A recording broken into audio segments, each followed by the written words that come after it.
is this chick? Hi YouTube, my name is Margaret, and I think some introductions are in order.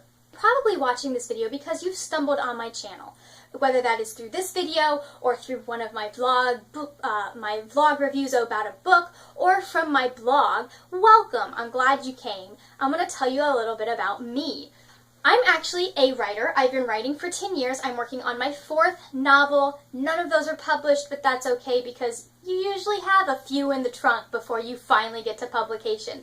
If you're interested in my writing journey, I would suggest following me over at thewordnerd.com. Over there, I'll be talking about what I'm going through finishing up this most recent draft, what I'm doing to find an agent. If I get lucky enough to find an agent and go on to publication with this project, I'll talk about that over there. I'm also going to be passing along some of the tips and tricks and things that I've learned in the last 10 years about writing. I really believe in helping other writers and encouraging them. I do the words for a living. Well, I will be putting a list of all the books I read during the month and putting a little blurb there.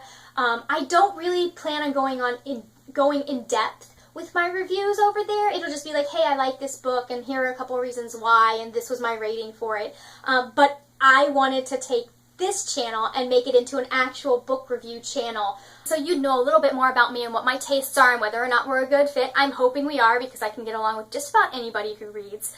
I'm going to go and give you a couple of quick top 5 lists. We're going to start out with my top 5 favorite books of all time. First on the list, and really the only one that has a rank on this list, is The Mark of Athena by Rick Riordan. I have loved the Percy Jackson series since I was in college. I actually discovered it my senior year, and it introduced me to one of my dearest friends as well. It's what got me back into writing. I'm not gonna lie. I'd kind of been doing so much schoolwork, I'd forgotten what writing was. But then I read the Percy Jackson series and remembered that writing was fun. And then he does this series. This one is my favorite because, number one, it features Ahdieh so heavily, and she is my favorite. And number 2, because I was so built up for the reunion between the two of them. I spent all of The Lost Hero and Son of Neptune waiting for that moment, and then it didn't happen, and so I had to wait for this book.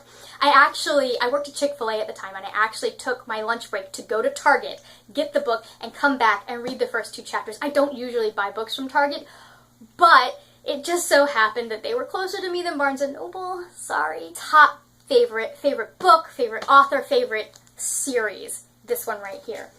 Next on this list, now it's not a book for everybody because it's kind of dark. It's going to be The Butterfly Garden by Dot Hutchison. This was such an emotional book for me. It's got some really heavy material in it. It talks about sexual abuse. It talks about child abuse. It talks about being a foster kid. There's a lot of cussing if you don't like that thing. So I don't recommend it for everyone. If those things bother you or make you uncomfortable, I wouldn't read it. But I read it, and going through the book and then getting to the ending, endings make books for me. Favorite part about a book. Getting to the ending, I was in Starbucks fighting back tears because I was just so happy with the way that it ended. So I definitely recommend this book to anyone who's willing to go through that. The third book on my list, again, not in any really particular order, is going to be The Scorpio Races by Maggie Stiefvater. This is another one that almost had me crying in public when you got to the ending. I loved this world. I loved how it was kind of grounded in the real world, but there was also that hint of magic in it. I loved Puck and Sean and horses because I've always loved horses. This one I was like shoving at people going, here, man-eating horses, you need to read this book. This is one of the ones that when I was packing to evacuate for a hurricane, it has an inscription in the front, which is just basically Maggie Stiefvater's signature, and she doodled in it for me. I treated myself to this book because she was doodling in books, and I was like, I'm ordering one of those. So I did. I ordered this. I'm very happy with it. Next book on the list I don't actually own. It's Batman Hush. It's Jeff Loeb and Jim Lee working together on that project. I'm not sure who did what, but it is my favorite graphic novel of all time, I would say. Mainly because, if you couldn't tell, Catwoman is my favorite character, and there are some really great strides made in Bruce and Selina's relationship in that series. I love the fact that it drew in so many different villains. I love the fact that we got to see Clark and Dick and Tim and all of those guys. Batman is my favorite comic book world. And I enjoyed all of that, so I always recommend that one, especially if you are a Batman fan. And my final book on this list is Howl's Moving Castle. You can tell I've read it a few times because it's kind of beat up. I love this book. It's got, look at this, it's got, I truly love in my books, and it's got this food stain. I loved, again, I'm a huge fantasy reader, if you couldn't tell, and I love the magic system in this. I love the characters. Sophie and Howl are so dysfunctional as people, but they work together so well. It's actually one of the few where I think the book and the movie are just as good.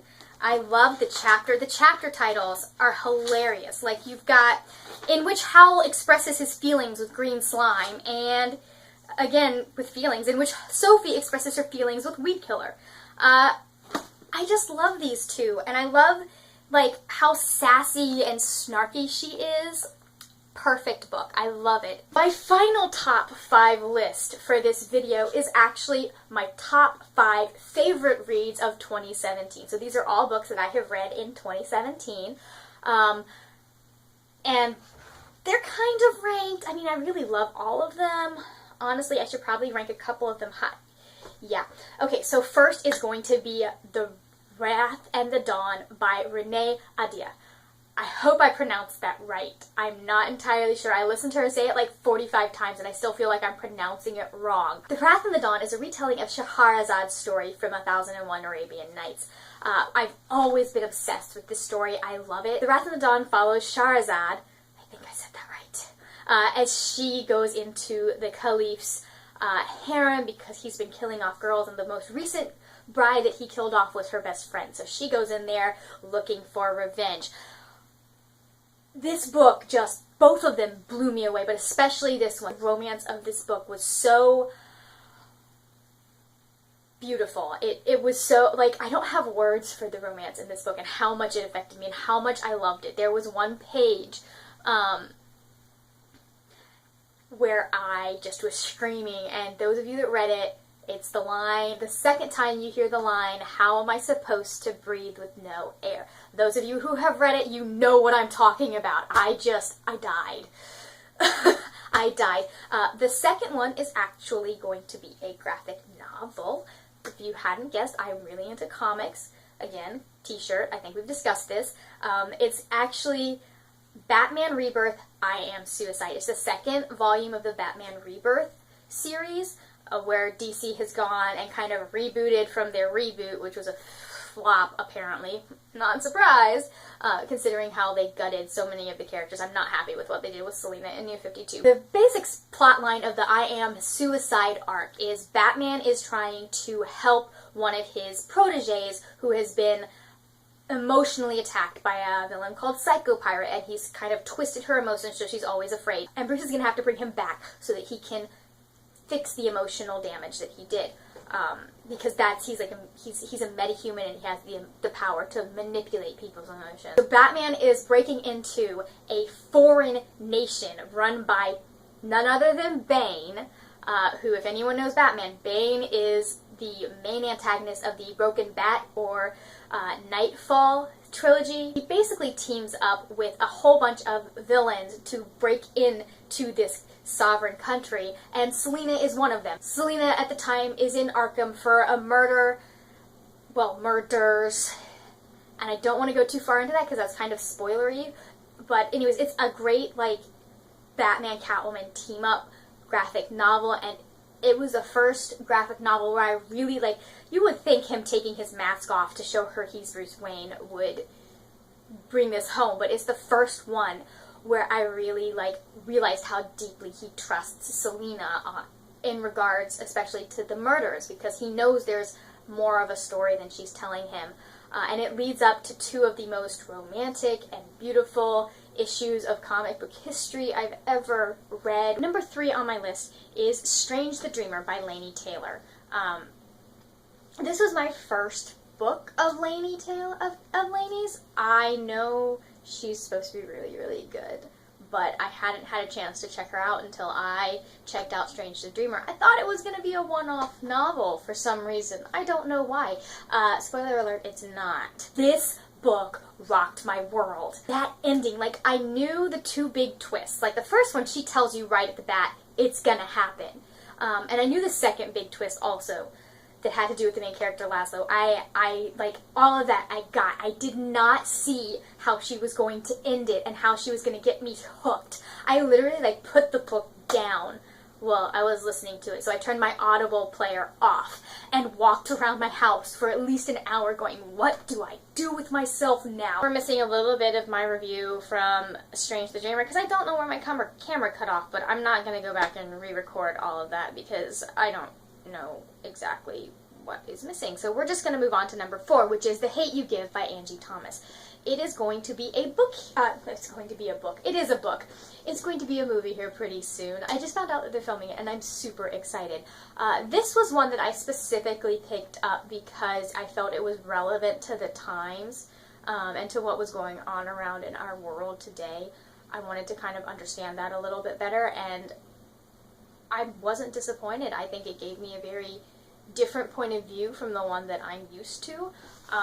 It gave me a very different, not a different look, but it helped me understand more what's going on and why people are upset.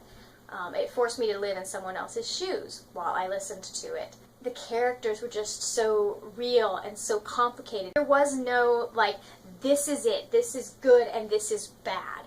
There was a lot of, like, these are people.